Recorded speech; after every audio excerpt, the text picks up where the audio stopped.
กินข้าววะ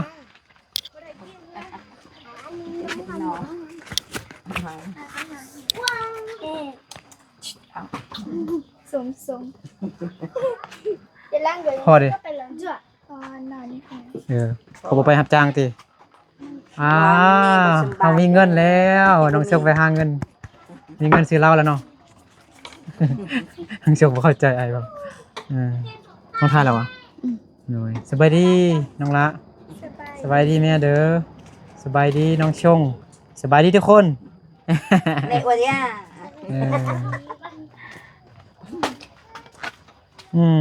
สินี่บ่นออันน้องลาไปซอกแกงใส่กับอันผักกูดนี่เลยผักกูดให้เลยแซ่บมีผักเน่าใส่แห้งแซ่บเรามีเงินได้เลยสิ เอากราบทักทายสบายดี FC เด้อมาหาน้องลาคือเก่าพี่น้องเนาะมาหาน้องลาเกือบทุกมื้อเลยน้องลาเบื่อแล้วนี่เบื่ออย่างเดียว เขาได้ยังน้อย กินเป็นตาแซ่บเถอะวะ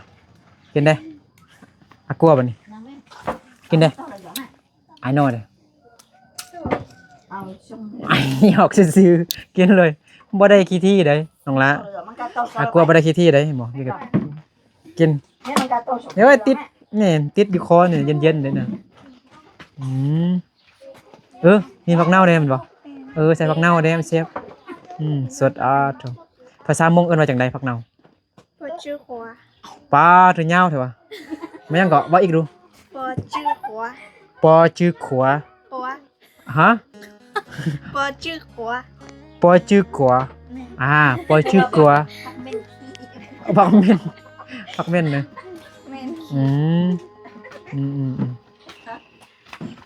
น้องส่งได้เงินเท่าไรเมื่อวานนี้ไปหางานหาบจ้างนะได้เงินจักแสนฮะชี้แสนฮะจักแสนฮะเอานี่ก็ไอ้ว่า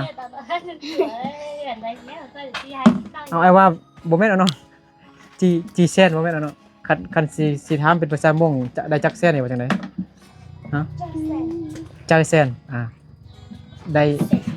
ฮะ1 แสนกับ1 แสนซื่อๆ1 แสน7โอ้ได้หลายเลยเนาะเกือบ2 แสนพุ่นเด้ได้300 บาทเนาะพ่อได้คือกันบ่พ่อย่าน่ะพ่อปูนพ่อโซนเนาะได้คือกันอยากกินขนมแล้วบ่เบิ่งโอ้เมื่อกี้เอาขนมให้เด็กน้อยอยู่พุ่นเด้เงินประยงเบิ่งขนมยังบ่ยังบ่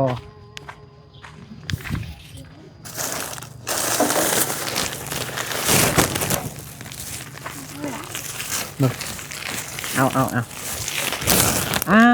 ผู้บ่าวน้อยนี่ผู้บ่าวหรือผู้สาวนี่ผู้บ่าวเนาะผู้บ่าวเนาะผู้บ่าว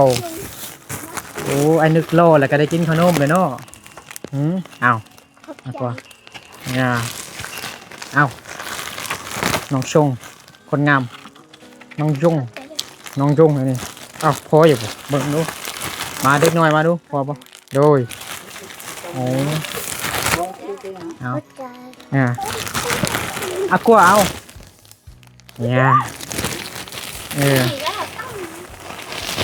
น้อยแล้วยังพูดได้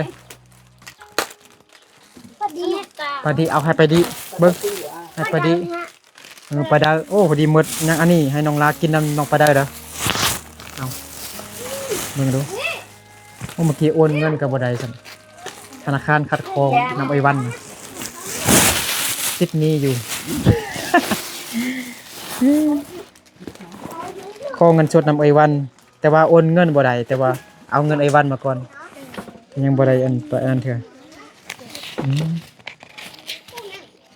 ไม่ได้2,000 เงินน้อย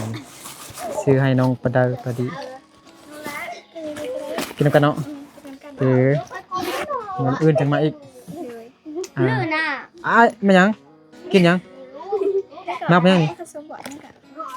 กินไหนบ่ได้ส้มเนี่ยไป ส้มภาษามงว่าจังได๋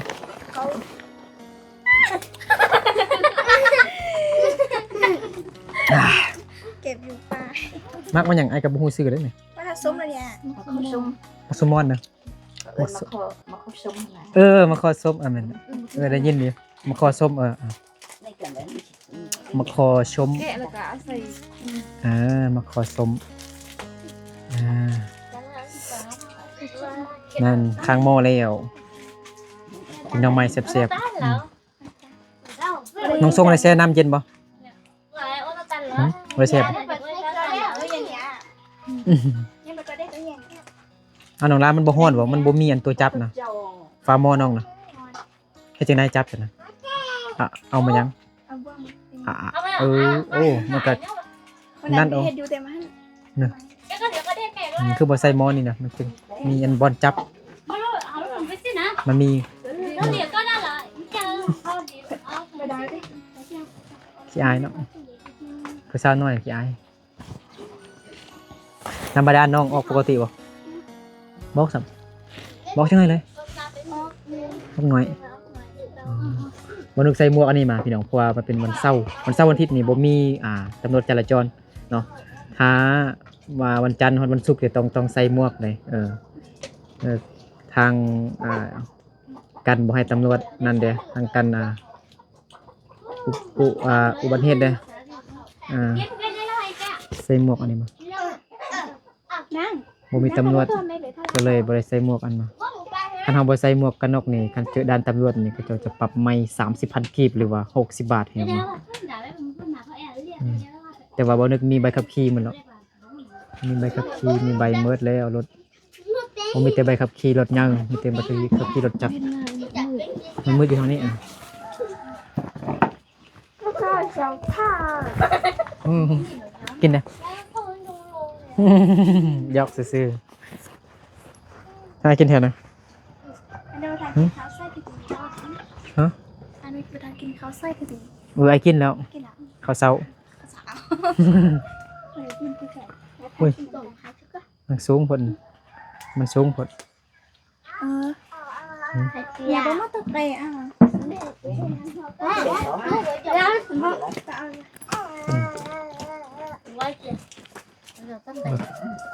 น้ำมันกันแม่ไปใส่อันคำน้อย นี่จะให้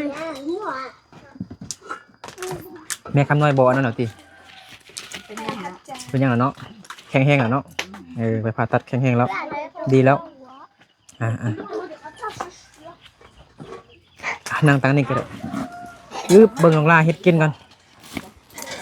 มาเฮาสิมาซีมือของน้องลากันซีมตลอดแล้วซีมือของน้องลาก็ได้แซ่บแซ่บตลอดเดี๋ยวหัวยังได้ขนมแล้วเนาะได้แล้วอ๋อสิกินส้มนี่มาเบิ่งส้มก่อนพา FC มาเบิ่งส้มก่อนนี่ขอส้มมอนนะภาษายวนะไอ้นะขอส้มมาเบิ่งหน้ามันดู FC เคยเห็นบ่เรื่องพี่น้องส้ม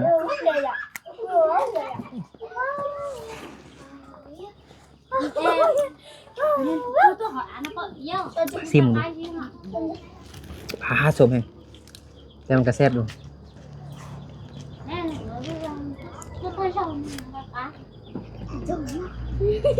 ง่ายมากทายพวกนี้แหละทายน้องชงไปทายยวนห้วยควันทางห้วยสังแง่พุ่นง่ายมากงามสูงง่ายขาว มันจะดอไปอ่ะ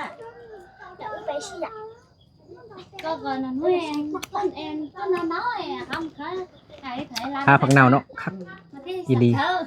ผักเน่าผักกุดให้เอิ้นกุดงอเนาะผักกุดงอผักกุดให้เดี๋ยวเราไปชอบมั้งไปเอาอาปงเอาไปนำไปยงเอาบริท่ามน้องลาหน่อไม้ร้ายบ่อันนั้นหน่อไม้มายังหันนะน้องลาไปชอบนะหน่อไม้มายังสร้างบ่บ่ได้ขุดเอาบ่ขุดเอาบ่หันขุดอันตัวอันขาวๆอันน้องลามีอันหน่อลายบ่ บ่ไล่นึงอืมว่าหลายยังอยู่สิไปเอาอีก คือว่ามีไล่กับยังบอกแทนออฟฟิศเนี่ย หนูว่าจะจัดก็น่ะว่าดูตรงนี้ พวกเขาขุดเอาน้องละขุดเอาน้องขุดเอาบน เนี่ยนะ ขุดเอาหมดเลย บอบันเปิดอ่ะ สูงแล้วตัดเอาอ๋อ เนาะนี่มันก็จังมาถึงแล้วเนาะ ขุดเอามันถึงบ้านเนาะแซ่บกินละลากอะไรนะเนาะว่าเพื่อนนอยังก็นอไล่เนาะฮู้บ่นอไล่น้อยๆนะเอาแล้วเป็นคนบ่ได้ดิ มันออกไปใกล้อยู่นะ ไม่ไล่น้อยๆหั่นนะ ทานไก่จ้าต้นนั่นนะ แล้วไม่เคยไปเอาต้น แน่นอใหญ่ที่สุดก็ซัมโปตีนนี่นะยาวๆหั่นนะนอไล่หั่นนะไม่ไล่นะ เคยเห็น ทำแม่ดู เนี่ยจั่ว นอไล่นะ ช่วงมาไล่น่ะเราไปหัวน อไล่ฮู้แล้วตินั่นแหละแซ่บ น้ำมันไหลให้บุญนี้มัน บ่มีเนี่ยอยู่นี่นะ นั่นแหละเลยว่าเคยเห็นเยี่ยมมาก น่ะ เปลี่ยน น้ำเจียมนี่นะอยู่บ้านอ้ายพุ่นหลายแฮง น้อยจัง อยู่บ้านอ้ายนอไล่อันแซ่บขุดเอาอันโนขาวๆน่ะอ๋อแฮงแซ่บหวานแฮงแซ่บ แล้วก็ที่อันนู้นของน้ำต้นเลยน้ำต้นเราจิ๋ อืมมายังเสียดยังน้องละ รู้ สิเอามาสุกี้ต้มบ่คือบ่เสียบเอาหม้อเอาน้องละ ก็มันจะตายก็ ค่าไฟแพงอยู่เดือนแล้วนี่ ต้องปอดตาย เดียว จักแสนแสน80 จ่อย ยิ่งเชียร์ตัวย้ายเชียร์จ้า ค่าไฟเดือนแล้วนี่เท่าใด เจ๊เข้าไปนอน เดือน5นะเดือนเมษายนนะ ยิ่งใจเสียยิ้มอ่ะ บ่แม่นเดือนพฤษภาเนาะ เส้นเป็นสิบ แสนแปดเหรอแล้วเดือนอันเมษาเด้ เส้นที่35บอกตอนหาใจ แสน35เนาะอ้าวมันคือแพงขึ้นแล้วบัดนี้ค่าไฟมันแพงขึ้นแล้วบัดนี้ได้น้ำไหมเนาะ แม่อาจจะเป็นเพราะว่าบุมีน้ำแล้วเขามือเรื่องแต่ได้ตลอด ได้น้ำมันกินไฟหลายได้กินกระแสไฟหลาย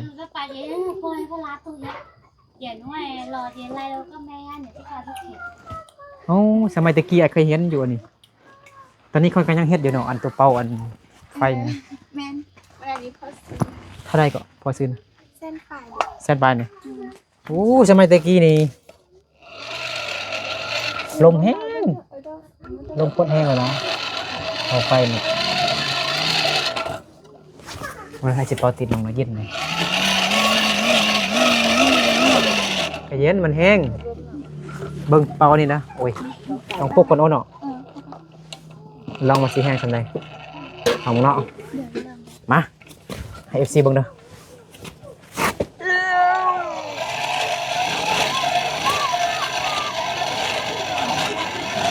นะครับบ่ทันต้องเป่าเนาะหายใจบ่ทันเนาะคันเอาเป่าออก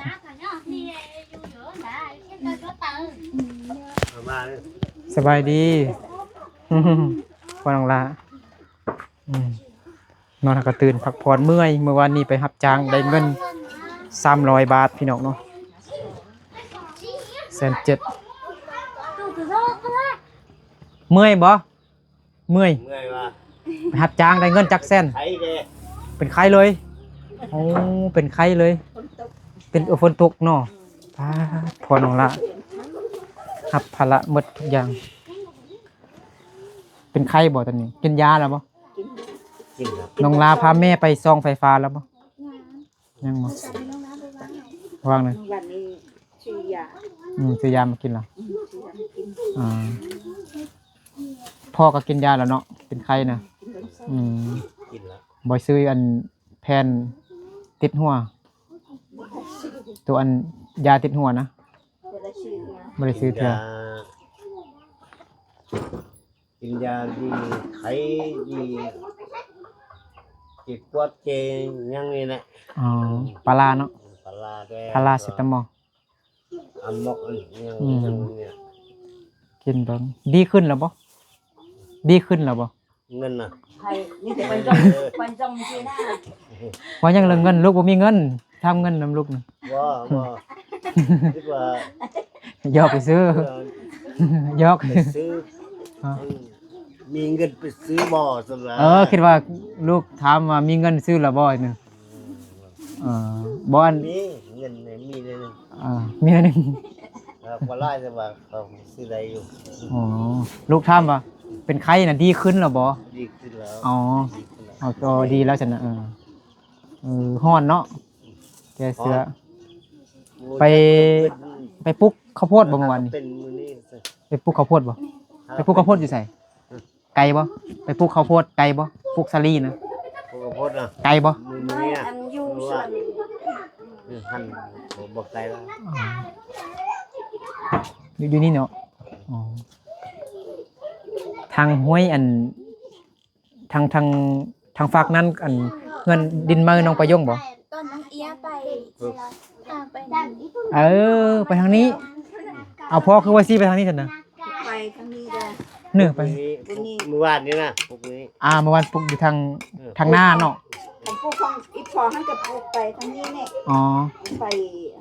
ทางห้วย ห้วยที่มีอัน ไปให้เขาให้ไปทางนี้ ไปรับจ้างนะไปรับจ้างนะ รับจ้างไปให้เขาไปทางนี้ กระทำมาไปรับจ้างกันแหละ ไปทางนี้ บ่แม่นส่วนพ่อให้ไปทางนี้ทางนี้ก็มีเอาไปให้เขา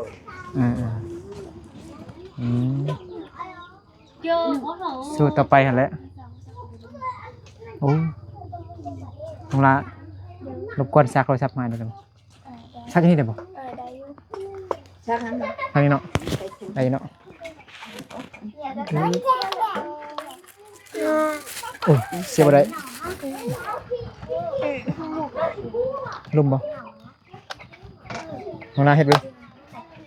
อันบ่ลึงนะยานได้ดอกไว้ใส่ทำยางได้บ่ เยอะเขาอ่ะ โอ้มันมี2เครื่องเลยเต็มกันอย่างนี้เนาะเบิ่งน้องลาเฮ็ดกินรถจับปลือ ถามพ่อน้องลาก่อนผมพ่อน้องลาอันนี้มากมายังภาษาลาว ภาษาลาวนะ เจีย มักข้าวส้ม มาขอส้มเนาะภาษามงเด้ ซีจี ชิลิชีชิลิชีชิลิชีต้องเฮ็ดซุปให้มันคือว่าเนาะชิลิชีคือภาษาจีนเนาะจีนก็ต้องเฮ็ดซุปแบบเบี้ยวๆไปหน่อยนึงเลย ด้านนี้ด้านนู้นเลยต้องไป แดดฮ้อนจังซี่เรากินส้มคักน้องละ ซีจี ว่าแดดมันส้มจังซี่มันแซ่บ น่าจี น้องลากับบ่ทวงอ้ายเด้อสิได้ยินเสียงน้องอีกบ่ตั้งแต่กี้พุ่นน่ะได้ยินแต่เสียงอ้ายผู้เดียว ลืมคือกันบ่ชื่ออุ้ย บ่ถามบ่ทวงอ้ายเด้อ อันนี้ จนสิปิดคลิปแล้วจึงเอาไมค์ให้น้องลาบ่ได้ยินเสียงน้องลาซ้ํ จู่ไหน เนี่ยขอจู้หน่อยกว่านี้ถ้าก็รอ จักนาทีแล้วแบบผู้ใหญ่เพิ่นเมื่อวานนี้ให้ซื้อกุ้งแต่มื้อนี้แบบมาผู้ใหญ่เพิ่นให้เอาเงินให้น้องลาหมดเลยว่าซั่นอ้ายก็บ่ได้ซื้อหยังซ้ํ เดย ซื้อแต่ขนมมาแจกเด็กน้อย เดย ผู้ใหญ่ใจดีเพิ่นฝากมาตั้งแต่มื้อนั้นฝากมาวันนั้นมัน 3,000 บาทแล้วเมื่อวานนี้ฝากมาอีก 1,400 เป็น 4,400 บาท เดย มาหับเงินก่อน เอาเงินให้พ่อน้องลาซื้อยาก่อนเอาเงินให้พ่อน้องลาซื้อยาก่อนเนาะซื้อยาแก้ไข้เนาะ เรียนใครเนี่ย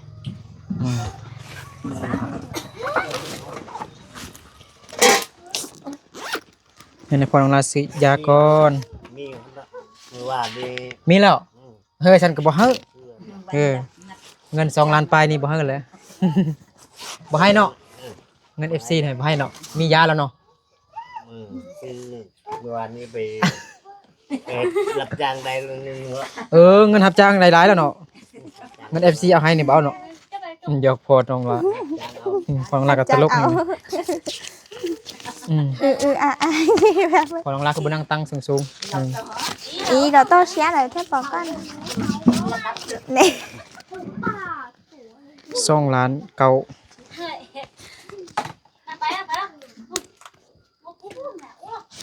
มาเป็นพูดไว้เพราะว่า FC ฝากเงินมาเทื่อละน้อย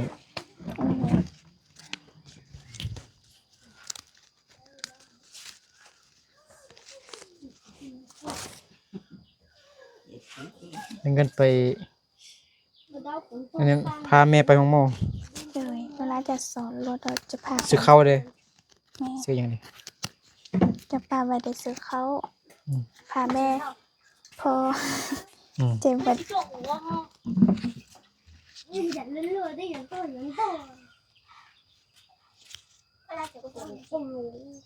จะไปนอนเจ็บ 7 8 9 ô nếu có chú tuần đi ha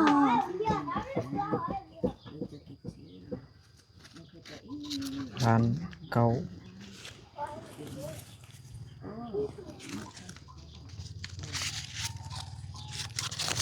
1 2 3 4 5 6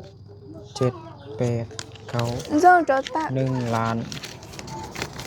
อันนี้1 ล้าน 2 ล้าน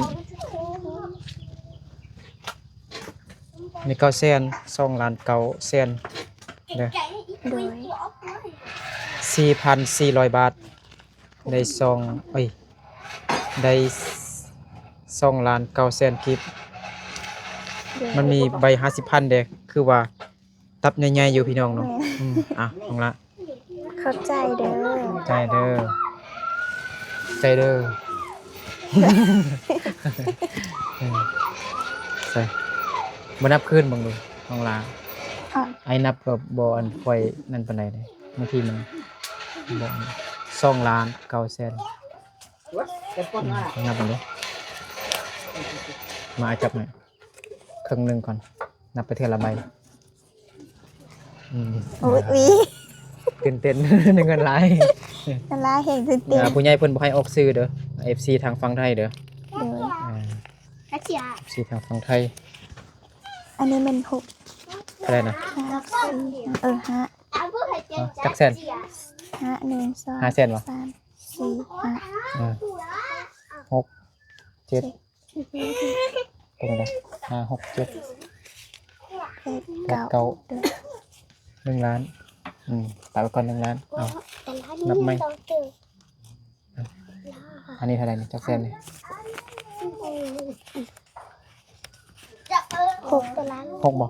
7 8 9 10เด็กน้อยก็บ่เคยเห็นเงินบ่นี้เบิ่งเงินหลายเนาะหลายเงินหลายเนาะเหี่ยมันนี่บ่2 ล้านแล้วเนาะ เมียนสองล้าน มันเป็นหัวหนึ่งเลยแสนหนึ่ง1 2 3 4 5 6 7 8 9 2 ล้าน9แม่นเนาะเอา นี่แหละ พาแม่ไปห้องหมอเดี๋ยวนี้เด้อ เดี๋ยว มีเงินแล้วก็ซื้อรถเอา เอา ซื้อรถแต่บ่มีเงิน พาแม่ไปห้องหมอ ซื้อรถเลือกที ซื้อรถมือสองก็3-4-5 ล้านแล้วขอบใจขอบคุณ FC เลยขอบใจ เข้า คุณ ใจ ใจดี ละไล่เด้อ แม่เด้ เนี่ย แม่มานั่ง เนี่ยก็เลยหยอดหน่อย อวยพรให้ผู้ใหญ่เพิ่นงามๆน้องละอวยพรให้ผู้ใหญ่เพิ่นเด้นางลาขออวยพรให้ผู้ใหญ่ใจบุญจะอยู่ดีมีสุขสุขภาพแข็งแรงความเจริญอย่าได้ ความคล้ายอย่ามีขอให้ร่ำรวยเด้อ สาธุ ขอบใจละไล่เด้อที่อยากเอายันให้น้องลาผ่านไปกับหมอ สิยืมรถไผล่ะยืมรถไผไปห้องหมอเถื่อ แม่น อืม ไว้น้องลากินข้าวซอยแล้วเราจะหลบท างรถ อืม เดี๋ยวจิพาไป ต้องช่องไฟฟ้าเบิ่ง เลย เป็นจังไดเขาสิวางยาให้ดอกเด้อ เลย เงิน2-3 ล้านก็ต้องพออยู่ติ พออยู่ บางทีก็บ่หมดดอกหมดแต่ แม่น 2-3 แสน4แสนค่ายาหั่นซื่อ แม่น ๆแต่อย่าลืมเอาอันปมสมโนครัวไปนำ โดย โอเค เดี๋ยวไอ้กลับไปหาน้องปายงก่อน โดย เมื่อกี้ไปหาเราเพิ่นยังบ่เอาสังกะสีมาเถื่อ เพิ่น อาจจะ มื้อนี้จะส่งมาเนี่ย แม่นส่งสังกะสีมา24แผ่น 24 มันแบบมันแพงแล้วนะมันเป็นแบบ เป็น ยาย าว ว สุดแล้ว 12 ฟุตแล้วมัน ก็ได้ แผ่นยาว นะ แล้วก็เป็นของไทยเด้175,000กีบต่อแผ่นหนึง โดย ซื้อให้น้องปายง โดย หมด4ล้านปลาย อืม โอเคพี่น้องเดี๋ยวบ่นึกกับซาอุดีกลับคืนไปหาน้องปายงก่อนเนาะเมื่อกี้อ่าทางร้านเพิ่นเนาะร้านอันบอนที่ซื้อสังกะสีให้น้องปายงยังบ่ทันมาเทื่อเนาะบ่นึกก็เลยมาให้น้องลาก่อนเนาะโดย โอเคเอาขอบใจขอบคุณผู้ใหญ่ใจดีหลายๆเด้อเนาะแล้วก็ขอบใจ FC เบิร์ดทุกคนเนาะที่เป็นกำลังใจมาตลอดเนาะขอให้ทุกคนจงอยู่ดีมีแห้งสุขภาพเข้มแข็งแข็งแรงเนาะขอให้มีแต่ความสุขความเจริญรุ่งเรืองเนาะขอให้ร่ำให้รวยเงินทองเบิดสุขสู่คนสำหรับคลิปนี้ก็ลาไปก่อนสบายดี สวัสดี บ๊ายบาย เอ้ย